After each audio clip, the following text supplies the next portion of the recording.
David, if you would just go ahead and introduce yourself and tell us a little bit about what you do at United, at the United Okay. family of supermarkets. Yes. So I am currently the regional talent manager at United Supermarkets, basically a fancy name for the HR manager.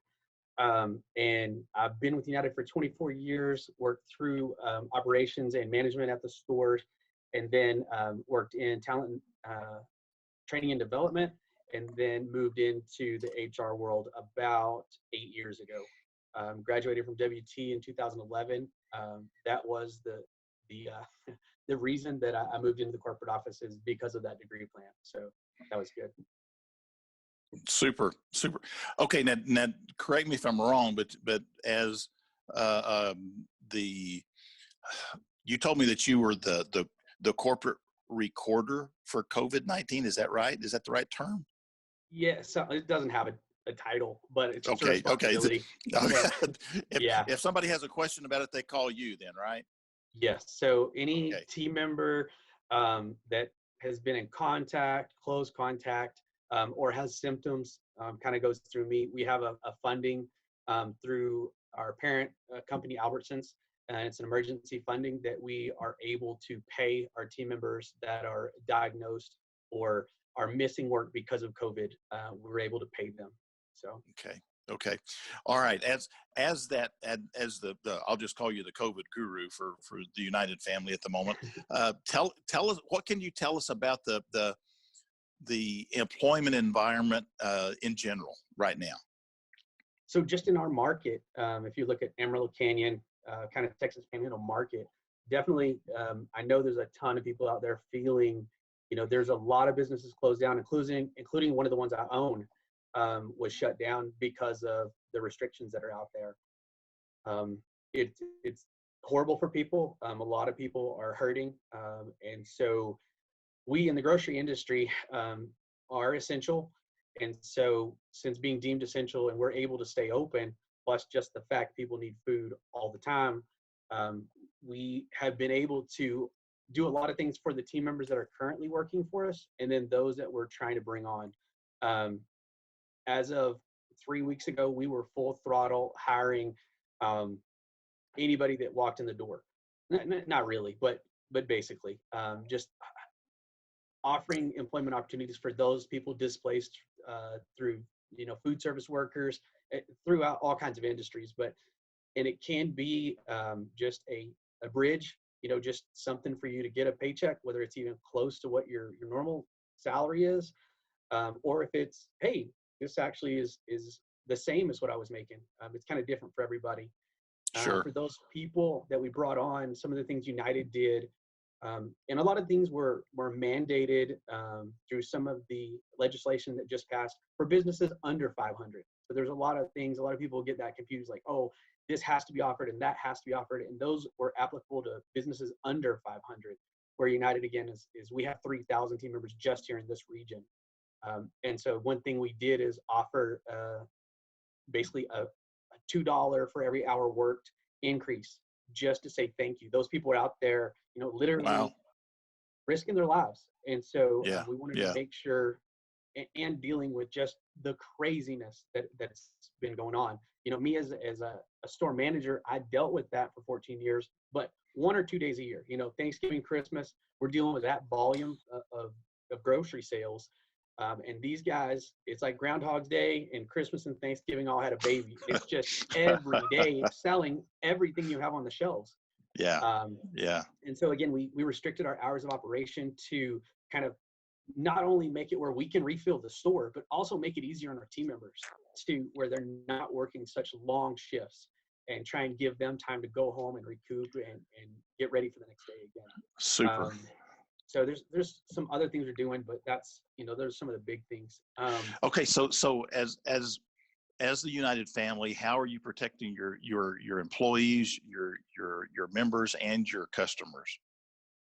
Okay. So we're doing a lot of things, and it is changing daily. I think everything, we're recording this, and everything I say could be out the window tomorrow.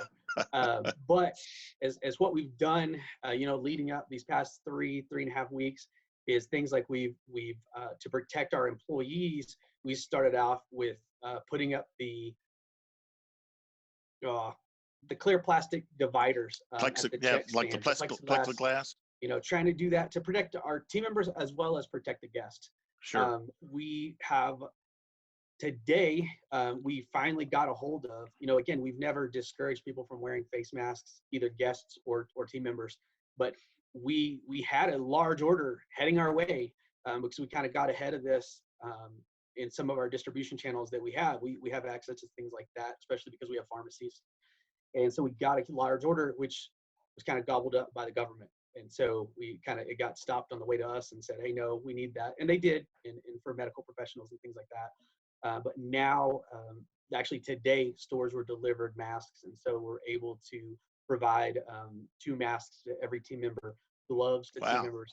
Again, these are things that the past 3 weeks have been spotty. Even medical professionals aren't able to get them. But the supply chain, again, is kind of resetting, and we're getting things from different places that maybe we weren't getting them from before on safety supplies as well as groceries in general.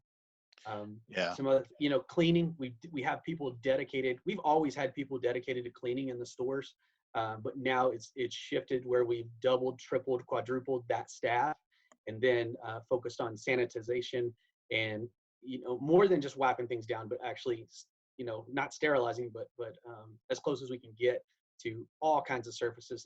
Also, closing the store earlier and opening later gives us a longer amount of time in the evening to go through and really clean the stores, protect our guests as much as possible. Okay, that brings up another question to me: is are the delis still open? So there's been, again, there's city regulations, there's state regulations, there's federal regulations, and all those apply differently to different markets. Even the difference between Amarillo and Canyon. And so right now, there are a lot of restrictions on food service. And then we have chose to do some things. Sometimes we know it's coming, and so we go ahead, we think it's a good idea. We don't need to wait for legislation to pass to shut down the dining room. And so first we started with social distancing, keeping the tables at least 6 feet apart. So we took half the tables out of the dining room and asked people, hey, stay away from each other. And then mandated legislation came out and said, hey, no, shut them down. And so we have, and then it especially food service, it keeps getting tighter and tighter. So we're still producing hot foods, but it's got to be inside of, a closed area. It can't be the open. Sure. Some stores have we're getting into semantics, but some stores have different setups than others. And so some have had to almost completely shut down food service, where others are able to still operate things to go. Well, and that just tells us that you still have to have employees that are operating in those food service areas then. Yes. Okay. Sure. All right. Tell us a little bit about the culture of the United family. So, again, a lot of, even the students that are listening, if they've ever heard me speak before, been around me at any events at WT, I'm big on culture. And it is the reason why I'm still at United after 24 years, is that their culture, their values of serving God through serving others, ultimate customer service, those are mine. And so it doesn't matter, like, what I do at work, it very much fits with what United wants me to do at work. It's why I spend so much time at WT trying to, in any way, shape, form, or fashion, help students and or the staff at WT to improve themselves or offer information that helps them. It doesn't matter whether it's with us or with other companies, that helps us build a better Panhandle and community. We definitely, right now, with the volume of hiring and just the craziness that goes on, there's certain cultural things that are crazy to me, is to walk down the aisle and see empty shelves. We don't do that, right? That's like against everything that I've ever been taught. And so it's hard for me. It's hard for me to say, okay, guests, you got to walk down the aisles this way and then that way. I mean, we have stickers on the ground, directional stickers, to keep people from, crossing paths as much as possible. There's some things in there that really kind of are a gut check for me. But again, in this environment, like, being able to adapt to change is what's gonna keep people employed and or supplied with their needs. more on the just the general culture is, I would say, if you like a job where you sit in a box and or you have a little square you operate in, and this rules, this list of 10 things, that's all you're going to do, don't work at United. We very much are, you're good at this, your title is that, but do both, or do a little bit of this and a little bit of that. No other regional talent manager, there's 5 of us, the title that I have does exactly the same job that I do, just because of my skill set. And United very much lets me do that. Now, when you're sacking groceries, you're sacking groceries. But they look for opportunities to just grow people, and they look very much to promote people. And so, again, as people jump on board with us, maybe from different jobs, different industries, we're definitely looking. I talked to Carl about this yesterday, is like, I'm not looking to hire part-time help, or not necessarily part-time, but seasonal. I'm not looking to hire seasonal help. If that's what you as the applicant determine that this relationship is going to be, then great. We're here for you. We're here to provide that for you if that's what you need. But we ultimately, we've done layoffs in our 103, 104 years of being open. We've done layoffs one time. And it was a very few select upper management people. So that's not our culture. Again, we'll see at the end of this, if it ever happens, we will see a loss. Say we have 400 employees at a store normally, like a Market Street size store, and we go to 500, 600 because of what's going on. After it's over, a bunch of those people will leave through, hey, my job is going to rehire me, or I'm going to go back to the industry I'm comfortable with. But we hope to keep, a large portion of those people and keep them employed. Okay, Find the golden nuggets. There you go. So right now, what positions are you hiring? So at store level, what open positions do you have? So they're at store level, like literally, I have a spreadsheet that I send out to stores, and I can talk a little bit about Canyon, because I know, I don't know about the students, but a lot of people probably watching this are going to be in Canyon. They want to work at Canyon, and that is a lot of people's goal. Canyon is the smallest store in my district. It's also has the lowest team member count, and everybody that transfers to West Texas A&M from all our rural communities where there's a lot of United want to transfer into that store. That store rarely needs to post jobs. They rarely need more help. So they're doing a small, they on their list today, they have 3. They need 3 spots filled.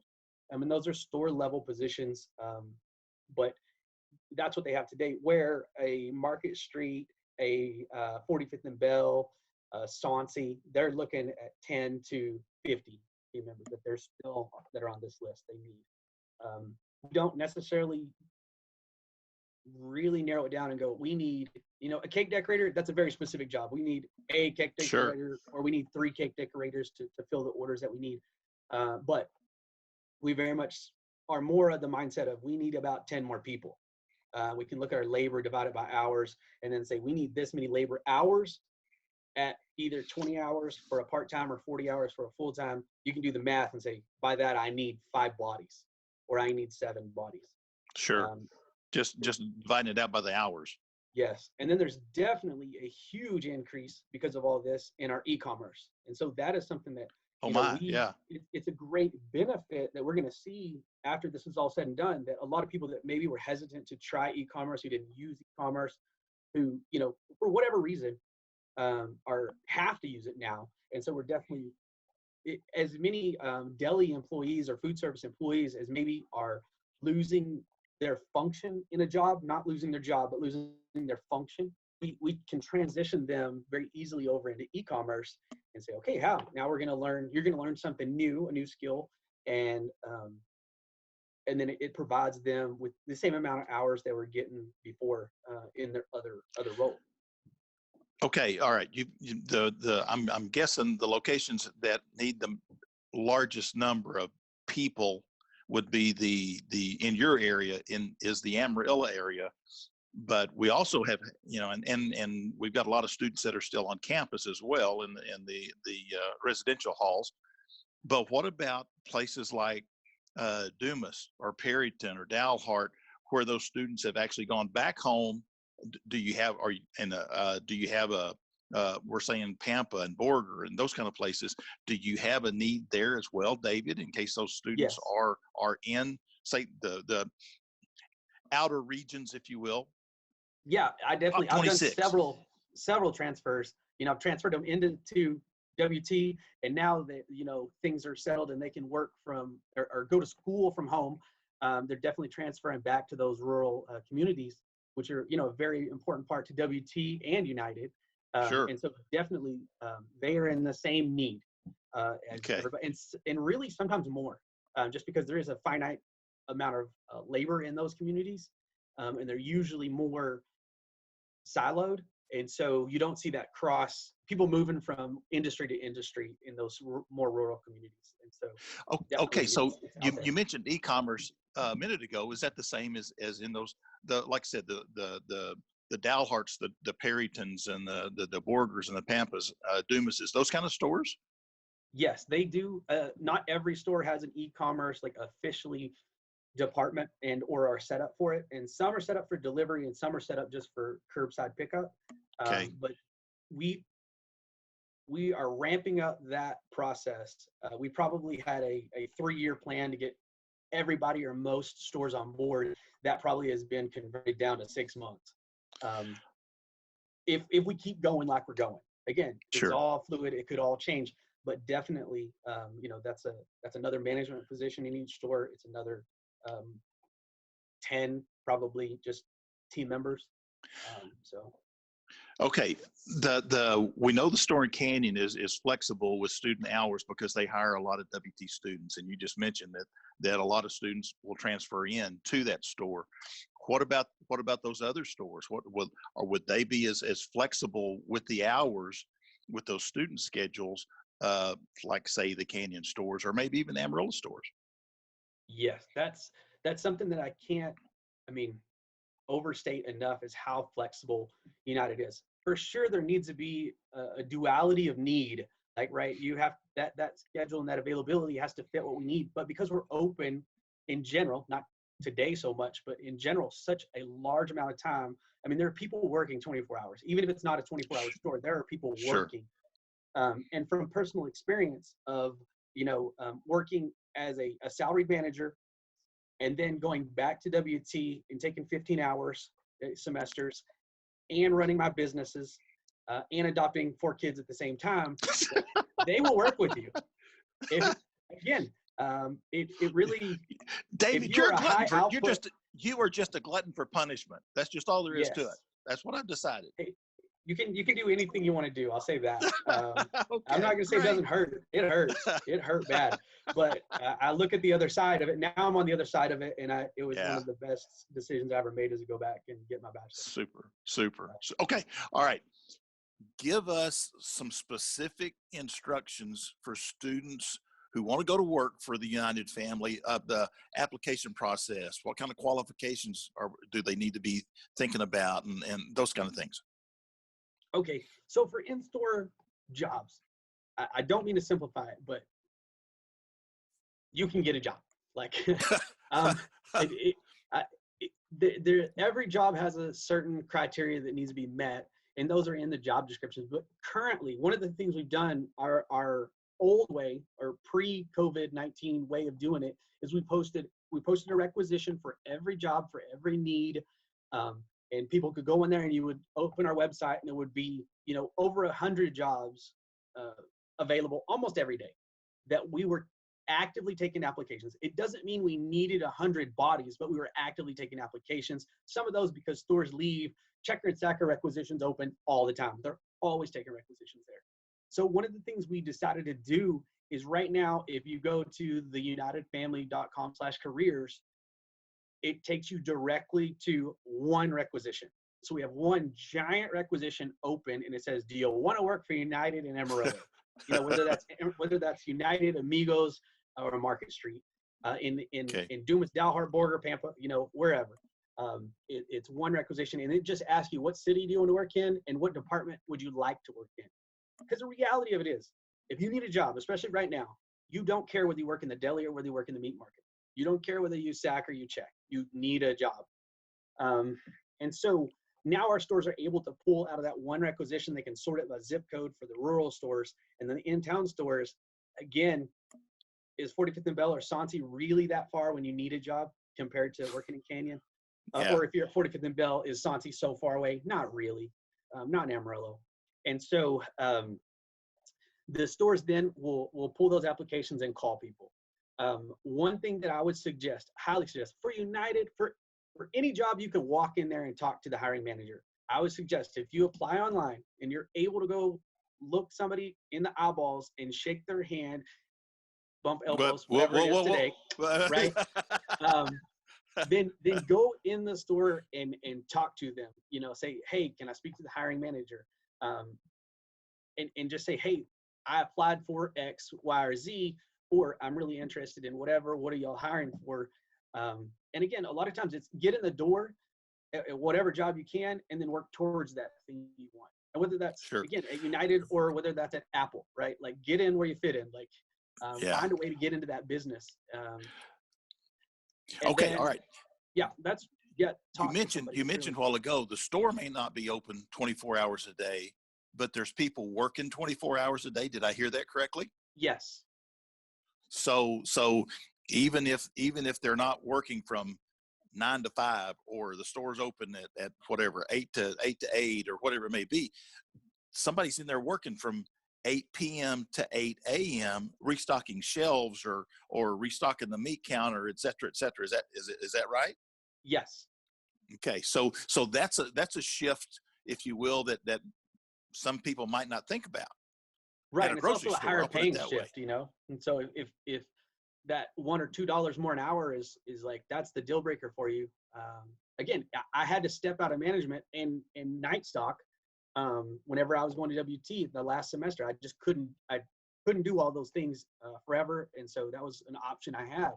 And, you know, and it worked out for me. And so I think for college students, especially, it's a time that you need to get your sleep, but Sure. you got to make money. You got to make money. All right. You mentioned it a while ago. The process is basically go to the website, turn in the application, and then follow it up. Normally we're thinking from our standpoint, maybe email or phone call, but what you're saying is you really need to go into the store. Is that right? Yes. I think, again, it's all about timing and coincidence. Like, literally when I got hired, I walked into the store. This is this is 24 years ago, but I walked in the store and I had khaki pants on because somebody told me you should dress up, you know, and at that point you had to wear khaki pants. They threw me a red shirt and said, go start sacking over there on Register 3. Shirley will teach you how to do it. And the next day I signed one piece of paper, and that was my hiring process. Today, if we printed out the hiring process, what we do online would fill out about 40 to 50 pieces of printed paper. And so it's through government regulations, and somebody did something wrong, so we need to make a policy about that and get them to sign it. We're to 40, 50, and I think that's all business. And so the hiring process looks a little different today than it did back then. But for us, if you call the store, the reality is, if you call at 5 o'clock, I'm the service manager, I'm the hiring manager, I'm gonna answer the phone and go, hey, Brooke, yeah, you want a job? Okay, I'll call you back later. And I write your name down, and I go sack, or I go do whatever the other crazy things. It doesn't always happen that way, but it's likely.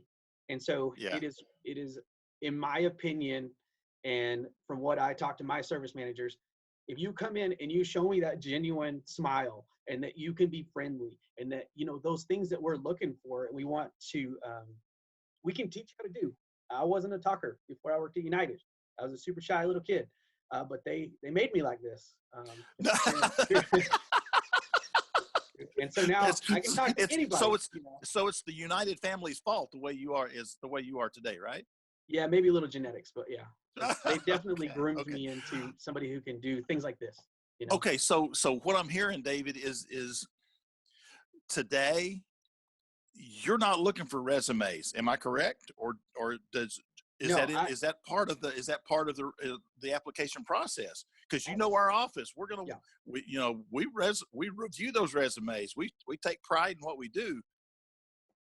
But how important is it today at United Family for that?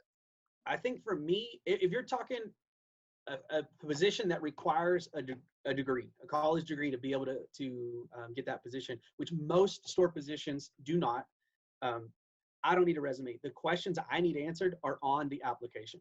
And so Okay. I don't need an attached resume to tell me about your master's degree to hire you as a meat cutter. I would rather see that you have experience being a meat cutter. And that's just one thing. But I have tons of people who are, United is the stepping stone. It's the way they pay their bills until they get their doctorate or until they get their master's or until they get their bachelor's.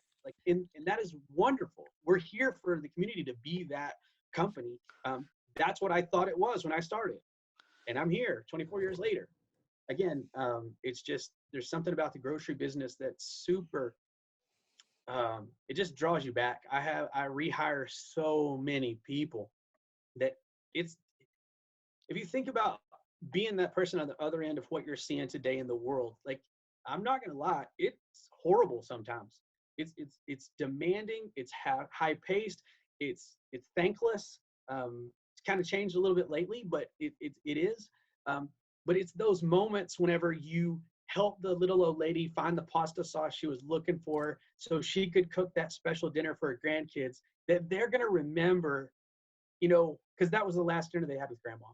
Or the birthday cake you helped somebody pick out or make for their 1-year-old's first birthday. Like, those are the moments. Those happen almost daily, if not weekly. They just make you feel like there's a reason I'm here. Like, that's the reason God put me here, is to take care of that guest in that moment. And those are super. And I'm sure you guys at WT, through whether it's students being in class and learning something that just really just resonates with you, or whether it's career services and your ability to help someone, and you see that student like open up or get a job that maybe they didn't think they were going to get or weren't qualified for, whatever that looks like. I think there's a lot of similarity there between career services as employers providing that service, because you're a service that, again, I did not take advantage of when I was at West Texas A&M, and I would highly recommend, since we're recording this, like, anybody who has access to let career services help you, use that resource. It is so valuable. And we'll pay you the $20 for making that statement later. Yeah, okay. No, it's true. Thank you. Okay, now you've already described the interview process, but so it's basically, the process is, once again, go to the website, turn in the application or fill out the application correctly, go to the store. And like you said, if you're the service manager and somebody walks up and says, "Hi, Brooke. Yeah, you bet. You want to go to work? You applied. Okay. You got on khakis. There's a red shirt. Go sack on 3." Or yeah, we'll definitely do orientation and all that stuff like we're supposed to nowadays, but even today. Yeah, so we have an abbreviated orientation. Orientation is about 4 hours plus some online classes that need to be finished. And you have some time to do that. It's not day one. Some stores they can get that done however the store sees fit. That's one thing about United, is like, we very much give the stores and the managers, like, okay, you got to get from A to X, but get there how you get there. There are certain things we have to have guidelines for, but if it's possible to let you do your job the way you want to do it, we let people do that. So I don't think I got your question completely, but you're good. You're good. Okay, student goes to work at the United Family and turns out to be like you, loves it, just loves it. COVID-19 is past. We love our job. We want to stay with United. Is there anything special we need to do? What's your advice for them? Be a good employee. I mean, that's as simple as it is. Okay. Oh, whoa. Time out. Yep. Describe a good employee. If you want to get real simple, like, it's going to sound elementary, but show up on time, like, be able to check your schedule and like, show up when you're supposed to show up, work when you're supposed to work, communicate. I don't know, like, literally, if managers were perfect communicators to employees, and employees were perfect communicators to managers, I wouldn't have a job. There would be no need for HR. That's true. And so my job a lot of times is to be that go-between, and explain things in a way that the employee understands, that the manager maybe does not have time to fully go into, or the employee then just saying like, hey, I need it off on Thursday. I know I didn't ask off when I was supposed to, but it's my grandma's birthday. I really want to go. I've already found somebody to cover my shift, period. Like that conversation goes a whole lot different than, I can't work Thursday. It's my grandma's birthday. What are you talking? I can't go. And then they quit over it, or they get terminated because they don't show up. And I'm just like, that was a huge loss, a loss for us, a loss for them. It builds a bad relationship both ways. And so we definitely, don't want to do that. So being a good communicator is being a good employee, and doing, I mean, I could complain now, but I'm trying not to, because I just all the things I deal with is yeah, I'm just gonna leave it there. Okay. All right. You've basically described the ideal candidate. Show up on time, do what you're asked to do, and communicate. That's pretty simple, right? It seems like it should be. Okay. All right. We'll leave it there. Yeah. Do you have any specific advice for students looking for a part-time or a full-time position? With any company, definitely like do your homework and find out like what that company is about. I mean, if it's a part-time job, again, it's just a stepping stone. You want to do your research. You don't just want to work for anybody. Talk to people. If you can talk to other employees, you can't walk into Pantex and be like, hey, CEO, tell me what your job's like. It doesn't work that way. But at United, can you walk into a United and as you're buying a candy bar, be like, hey, Checker, what's it like to work here? I mean, I would highly recommend that. Talk to more than one, because you never know. There's some people I'm in the process of getting rid of for a reason. And that's the one you talk to. You definitely want to get some different points of view. But any industry that you could walk into that business and talk to somebody, do that, and or use your networking skills. And who do you know that knows somebody at that business? And can you go and have coffee with them, or can you talk to them, have a phone call, whatever that looks like. But definitely like doing your research and trying to find out about that company as much as possible. And especially full-time positions. And for us, those are hard to come by. We don't hire a lot of people off the street as full-time unless they have a very specific skill set. So being awesome for 16 weeks for us, after 16 weeks, if there's a process there, I won't go into the details of it, but if you're awesome for 16 weeks, you're going to go full-time. And so we definitely, like, I know it's as simple as saying being awesome, but that's really it. I mean, your boss will fight for you, even if their boss is telling them, hey, you got to cut labor, you got to cut hours, you can't have that many employees. If you're awesome, people will fight for you and they will make exceptions for you. It's not favoritism. And if that is your definition of favoritism, then be somebody's favorite. There you go. Heard me say that before, but it's just, if you're saying somebody is, it's not fair, they're the favorite, but it's because they're washing the boss's car and tying his shoes and walking his dog. Okay, that's not right. Right. And you can go way down deep with that and HR issues that makes it not right. But if you're their favorite because you show up on time, you do what you're told, you do more than you're told, you do extra, like you are smiling at the guest, you are shaking people's hands when appropriate later.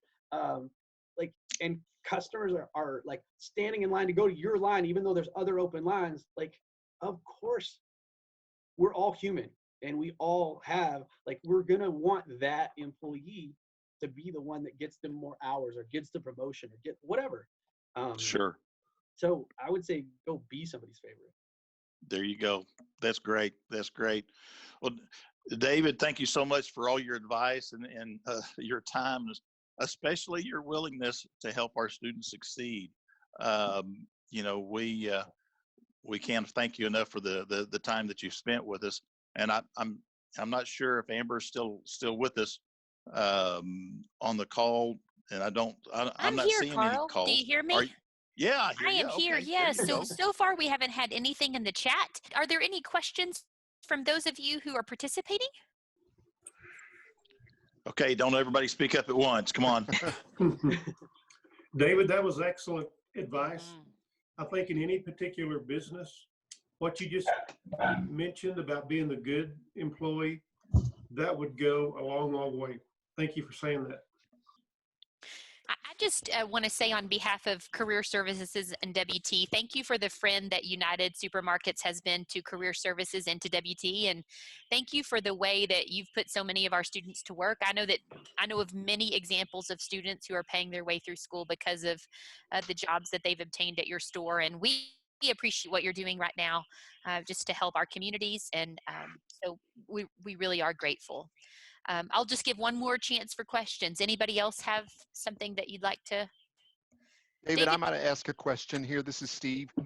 If I'm talking to a student and they just want to know more about United, can I direct them your way? You can. I probably won't be able to answer the phone right now. But no, I'm on a regular date. I'm more than happy to go get coffee with anybody because then I get free coffee. But definitely, like, I can talk to anybody on the phone. I can email back and forth. I mean, feel free to, and especially when you're talking about positions at the corporate office, higher level positions, like definitely I can answer questions on what those might look like at United. Again, we have a marketing department, we have an IT department, we have a training and development department, and many more. Those just off the top of my head. But a lot of people think like, oh, it's just a sacking job, it's just a checking job, it's just a part-time job. And it can be, but it also could definitely be a career. The internship program, again, Steve would probably want me to talk about that. As of right now, it's still going on. The application process is already crossed. Well, let's say that again. The application process is closed right now for this summer? Yes, it is already closed. Okay. And so we are calling through those right now, and basically, like, our job as an HR is to gather everybody together, and then we go, okay, these guys are IT. IT, talk to those 5, 10, 15 people. Marketing, here, talk to these 5 people. And then there's 15 to 20 spots. And so then you start figuring out money, and you go, okay, we have enough money for 20 people. IT wants 4, marketing wants these 2, HR, don't get anywhere. No, but sometimes, I mean, I've taken 2 different interns from WT. One of them still works for us in Dallas, and so transferred to Dallas, and she's the me of Dallas now. So definitely, there are, again, fingers crossed, we're still going to be able to implement that program, but it may be 10 instead of, because we e-commerce will probably take 10 interns right now. I don't know. Yeah. So. Well, that's awesome. I hope it can continue on this summer. So, but it's closed for right now, but you guys do it every summer, right? Yes. David, normally you start looking for that in the fall, those internship candidates in the fall, correct? Yes. So it opens January 1, I believe, January 10th, somewhere around there. I don't have it in front of me. I'm sorry. Okay. So then for this summer, they opened up in after the first of the year. So yeah, right after the first of the year. Let's call it right after the first of the year it opens, and then it closes at the end of March. Yeah. Okay. So, sounds right. So it just closed. Super. So David, before we disconnect from this call, will you give us your website? So if students want to go online and look at the opportunities that you have, give us your website. Okay, it's theunitedfamily.com/careers. Okay. That'll take them directly to the career part. Feel free to just theunitedfamily.com and look around and see what information is there. Awesome. Well, I loved your advice about following up on the application. That's something that we teach in career services. So thank you for encouraging students from the perspective of HR to get in there and show them that you really want to work there. So David, thank you. We know that you have lots to get back to, and so we appreciate you taking this time with us. We hope that you stay healthy, and thank you so much for all the advice you've given our students. Well, thank y'all for the opportunity. I appreciate it. Okay. Thank you, David. Bye, Thanks David. again, David. Thanks, Bye, guys. David.